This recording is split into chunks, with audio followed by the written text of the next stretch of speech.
Good afternoon. We are back, and the next item on the agenda is a presentation by Natural Resources Canada, Atomic Energy Canada Limited, and the Canadian Nuclear Laboratory on the restructuring of AECL and CNL. The presentation is outlined CMD 15M14. I understand, Dr. Walker, you'll make the presentation. The floor is yours. Thank you very much, Mr. President, and I'll be sharing the presentation with my colleagues. Members of the Commission, good afternoon. For the record, my name is Bob Walker, and I am President and Chief Executive Officer of Atomic Energy of Canada Limited and of Canadian Nuclear Laboratories Limited, or CNL, which is presently a wholly owned subsidiary of AECL. And with me here today are Jonathan Lundy, AECL's Chief Transition Officer, and Jean-Frédéric Lafay, Director General of AECL Restructuring at Natural Resources Canada. Together, we are here to provide an update to the Commission and to respond to Commission members' questions regarding the status and plans for the restructuring of AECL. Dr. Lafay and I first came to the Commission in December of 2013 to present an overview of the restructuring and to discuss its regulatory implications. Today, our update will focus on three key areas. First, the restructuring of AECL.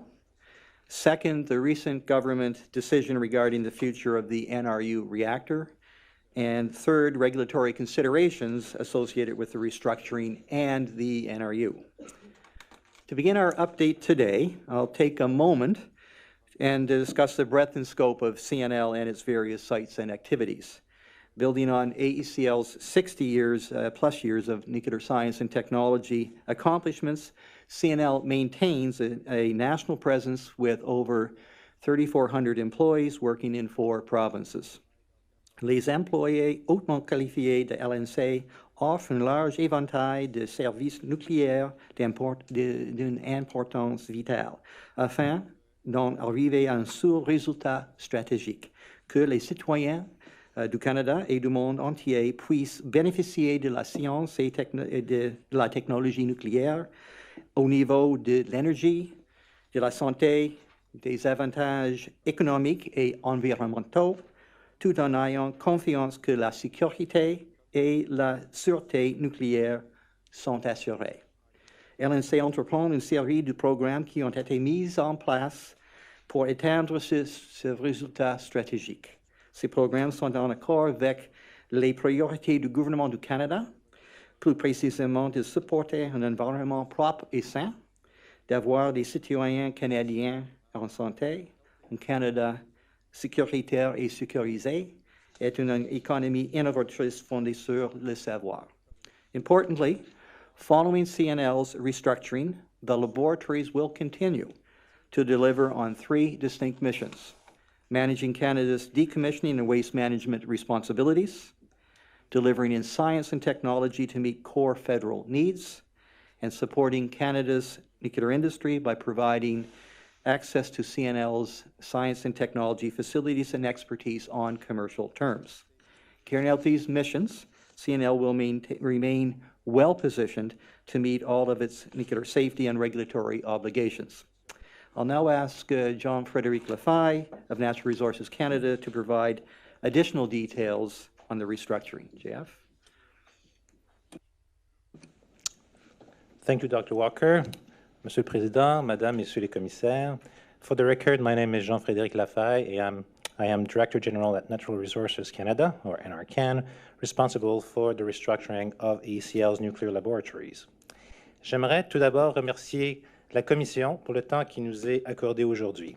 Nous sommes heureux de pouvoir vous présenter une mise à jour au sujet de la restructuration qui fait suite à notre présentation de décembre 2013. Ceci dit, il y a un processus d'approvisionnement en cours et certaines informations sont confidentielles et ne seront pas en mesure de les divulguer publiquement. Nous tenons à garder la Commission informée et nous efforcerons de répondre à toutes les questions et préoccupations selon le moyen le plus approprié. Ce que je peux affirmer sans l'ombre d'un doute est que la sûreté nucléaire est et demeurera notre priorité à travers le processus de restructuration. Si l'on reprend le fil de l'histoire, le gouvernement a amorcé la restructuration en 2007 en lançant une revue complète de ACL. La restructuration a été divisée en 2 étapes.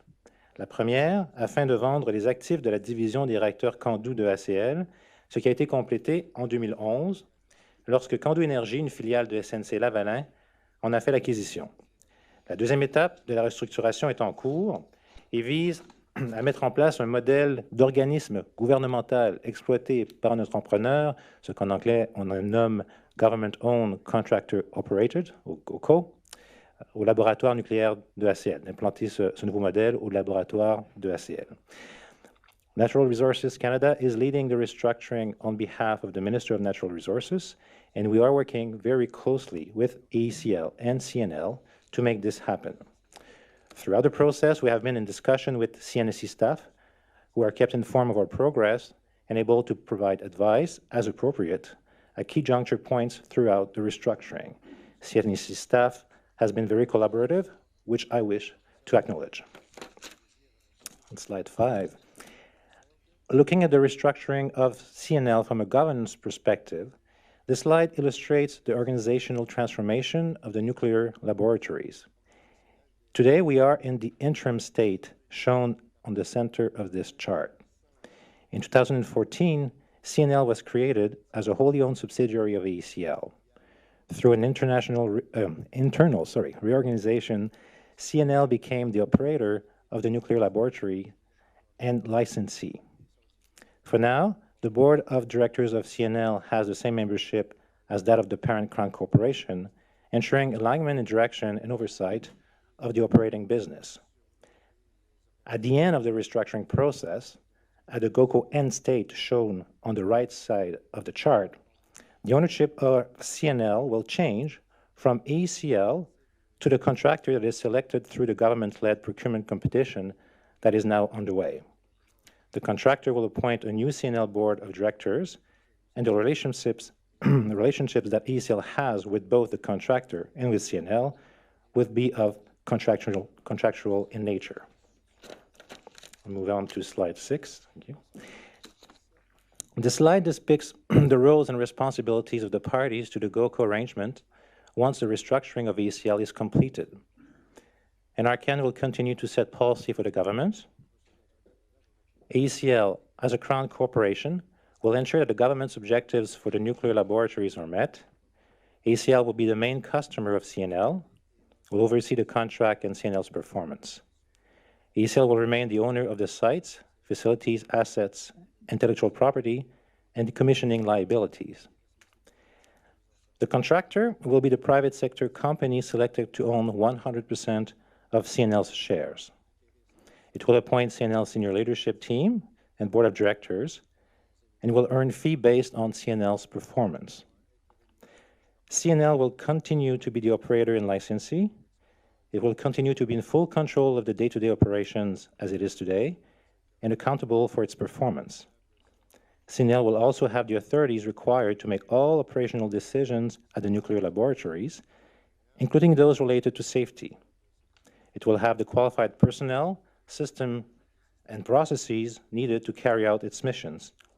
As licensee, CNL will maintain its important relationship with the CNSC and will be fully responsible for meeting its regulatory obligations.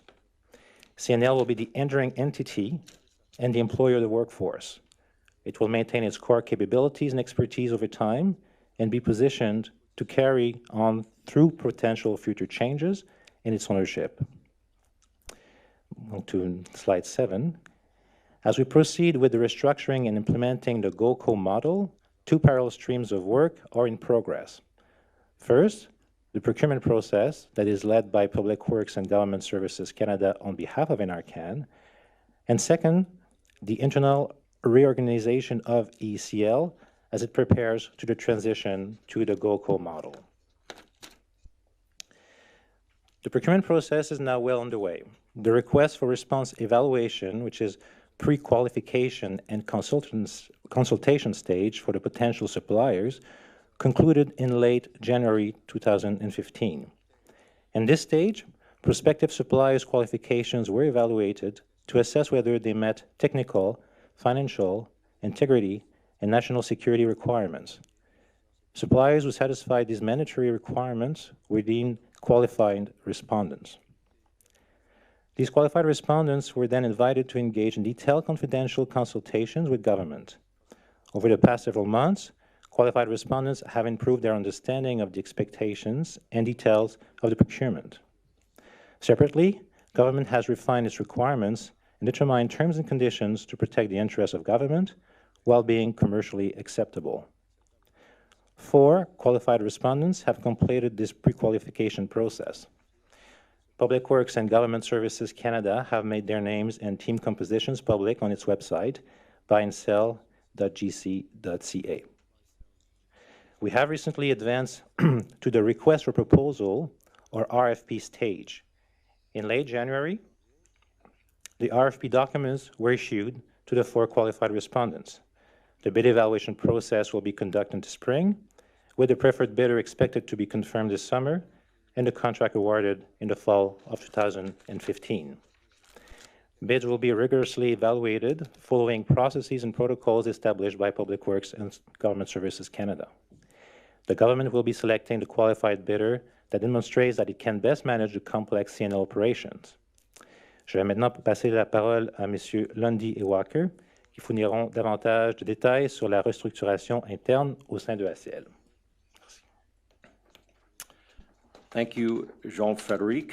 For the record, my name is Jonathan Lundy, and I am the Chief Transition Officer for AECL. In conjunction with the procurement process, AECL is undertaking an internal reorganization. Nearly 10 months ago, CNL was legally created as a wholly owned subsidiary of AECL, and last November the 3rd, the organization was stood up. As part of this, the licenses, permits, and exemptions held by AECL were transferred to CNL. The CNL Board of Directors was appointed through cross-appointments with the already existing AECL Board, and Bob Walker was appointed President and CEO of CNL. Effective November the 3rd, 2014, the Nuclear Laboratories leadership team and employees were reorganized into the subsidiary, and AECL's management systems, contracts, etc. were migrated as well. Our license transfer applications describe these changes in detail. A dedicated project team manages ongoing transition activities internally. Last June, I was charged with creating the new, smaller Crown Corporation that will ultimately act as the main customer for CNL and manage the GoCo contract and agreements. To date, I have recruited an executive leadership team, many with deep GoCo experience. Staffing is continuing, and I am confident AECL will have its full complement of approximately 40 to 50 employees on board in the next few months. My team is making excellent progress putting in place the business infrastructure that AECL will need. The policies and core procedures that will govern the future AECL operations, as well as key business systems, are on target to be formally implemented starting this April 1st.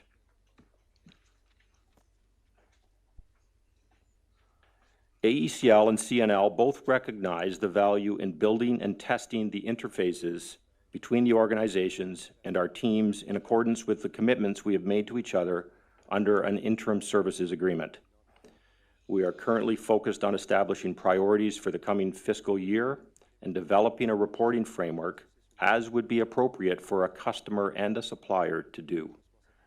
In the time leading up to share transfer, we will assess how well we are doing through what we are calling stress testing. This will help us to build relationships between the people who will be interacting frequently, provide opportunity to test and adjust business interfaces, and ensure that information exchanged and plans set meet their respective needs. While in a contractual relationship, AECL and CNL share a common goal: to see CNL thrive under the GoCo model. This table provides an overview of the timelines for the restructuring going back to 2014 and moving to the fall of 2015 when the signing of the contract is anticipated. I won't go into detail as many of the identified milestones have been discussed in previous slides. I will note, however, the upcoming announcement of the preferred bidder in the summer, as well as the signing of the contract with the contractor expected in the fall of 2015. I want to amplify this period of time a little further because during the summer, after the preferred bidder agreement has been signed, AECL, CNL, and the preferred bidder will be working collaboratively on leadership transition, which will be managed in an orderly fashion through CNL's current change management process. This is an incredibly important activity, and I want to stress that we will not sign final contracts until we have certainty that an effective transition can occur. I will now turn the presentation back to Dr. Walker and Dr. Lafay. Thank you, John. For the record, my name is Bob Walker. I want to begin by reemphasizing John Lundy's last point that effective leadership transition is extremely important and will be a core priority for me. Continuous engagement and communication with our employees has been at the forefront of our efforts over the past year and a half. Our focus and message is clear. Nuclear safety is and must continue to be our overriding priority. We recognize that organizational change can distract a workforce, and we are actively working to keep people informed, engaged, and focused. As the GoCo implementation approaches, we are ramping up our two-way communications. We are making sure that all CNL managers are equipped to discuss the restructuring with their teams. We are ensuring a greater presence of management and supervision in the field, and we are increasing promotion of safety messages. Likewise, my engagements with CNL local union leaders and national representatives have increased. In terms of industry, I have also personally met with our customers and other members of Canada's nuclear sector who have significant stakes in the laboratories. As part of our public information program, we have been meeting with elected officials and business leaders from host communities near our Chalk River, White Shell, and Port Hope sites. NRCan and Public Works have also been engaging local stakeholders on the subject of restructuring and the procurement process. It suffices to say that communication is very important, and we will continue to keep the public informed about the restructuring process and its timelines through our public information program. I'm going to now ask Dr. Lafay to speak to government's decision on the future of the NRU reactor. Thank you. Pour le procès verbal, mon nom est Jean-Frédéric Lafaille. While not directly related to the restructuring, I want to take a moment to talk about the recent government announcement regarding the future of the NRU reactor. In February 2015, the Government of Canada announced its support for the continued operation of the NRU until March 31st, 2018. This continued operation is, of course, dependent on the licensing and regulatory approvals by the CNSC. The announcements also reiterated that the NRU will cease the routine production of the key medical isotopes molybdenum-99 on October 31st, 2016, as previously planned and announced. This is part of the government's broader strategy to ensure the security of supply through a more diversified and robust market. Government's isotope strategy has been threefold. First, support NRU production until October 2016. Second, encourage the development of alternative production technologies, which have shown much progress towards commercialization in the near future. And third, sustain engagement to improve coordination of global supply and more efficient use. As a result, the global market has diversified and has become more robust. That said, recognizing that there could be tightness in the global supply of molybdenum-99 between 2016 and 2018, the government has asked CNL to maintain the NRU's capacity to produce molybdenum-99 in the unexpected event of a global shortage that could not be otherwise mitigated through other means. The Nuclear Energy Agency of the Organization for Economic Cooperation and Development forecasts that the supply and demand for molybdenum-99 after 2018 will be met through new sources of supply globally, and the risk of shortages will be reduced significantly. Now I'll pass the presentation back to Dr. Walker, who will address implications of this decision for CNL. Bob Walker for the record. In light of government's decision, CNL has begun to adjust its plans for operating NRU for the next 3 years and for its subsequent shutdown. Throughout this operating period, we will ensure that employees, unions, customers, collaborators, and host communities are kept fully and regularly informed of these plan adjustments as they unfold. 3 more years of operations provides us time to adjust. However, we also recognize the importance of finalizing and communicating our adjusted plans in the coming months. Our employees, our customers and collaborators, and our regulators will want and require this clarity. It is CNL's intention to take full advantage of the expected remaining 3 years of NRU operations to maximize benefit for external customers and for CNL research programs, while ensuring our obligations to operating safely are fully met. We will continue to meet our obligations to safely and reliably operate and maintain NRU through to its very last day, including meeting our commitments to the CNSC as set out in our license and as described in the Integrated Implementation Plan, or IIP. We have completed initial scoping assessments in 4 areas to help us determine our course for the future. The first area is operational impact. We have initially looked at the impact on operations and shutdown requirements for NRU and supporting facilities, including the impact of MALDI 99 production standby and implications for our current graceful exit plan for our MALDI 99 mission. We have revised our priorities for 2015-16 to ensure continued safe, reliable operations while producing deliverables required to support license extension of the NRU until March 2018. The second area is to maximize NRU usage.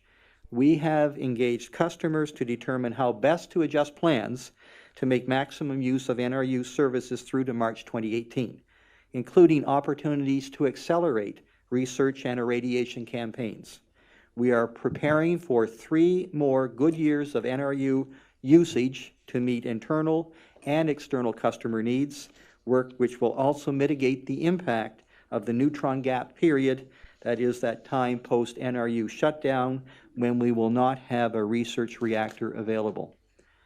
The third area is around the neutron gap impact. We have conducted the initial scoping assessment of the implications for our core research and development capabilities following NRU shutdown.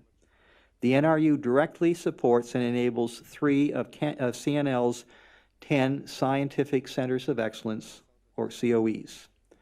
Our initial scoping studies have confirmed that much of the core capabilities in these 3 affected COEs can be sustained for a gap period of up to 10 years. For example, through the judicious use of international collaborations. And we are adjusting R&D projects in some cases to ensure we maximize use of the available reactor time to progress irradiation campaigns that will in turn support research and development activities for years following the NRU shutdown. The final and most important area is people impact. We have explored initially how all of the above affects our people, their employment, and their personal needs, informed by our scoping in the other areas. There is more work to be done. The key principle that is underpinning our approach is to retain, retrain, and redeploy our people to the maximum extent possible in response to evolving company needs and opportunities. We recognize and acknowledge the need to be able to demonstrate with confidence that we have the trained and competent people to safely and reliably operate the NRU through to its end of life and to move the reactor to its safe shutdown consistent with our license conditions. We are committed to do so. Moving forward, CNL has 3 key licensing actions in the coming year with respect to the Chalk River Laboratories Nuclear Research and Test Establishment operating license. First, we will address the future of the NRU reactor in our submittal in response to Site License Condition 16.3, which is due 30th of June of this year. Second, we will submit information related to our 2014 performance of our licensed activities at all of our CNL sites in April of this year as well. Third, we will make an application in the fall of this year, 2015, to amend the expiry date of the Chalk River license such that it will coincide with the date of the NRU shutdown, March 31st, 2018. We recognize that these three matters are tightly intertwined, and having conferred with CNSC staff, suggest that these items be brought forward to the Commission for consideration in a single public hearing approximately 1 year from now. At that time, members of the new leadership team that the GoCo contractor installs to manage and operate CNL on a day-to-day basis would be present to speak for the organization's commitments.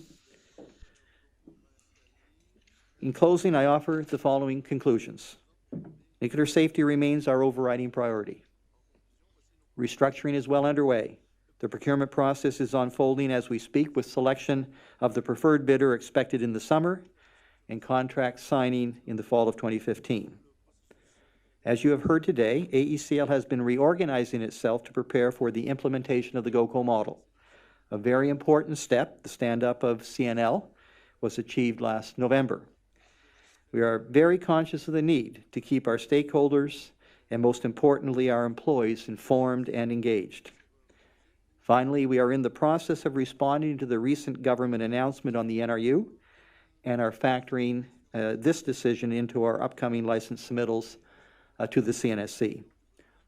Mr. President, our team will now be pleased to take your questions and those of the Commission members. Thank you.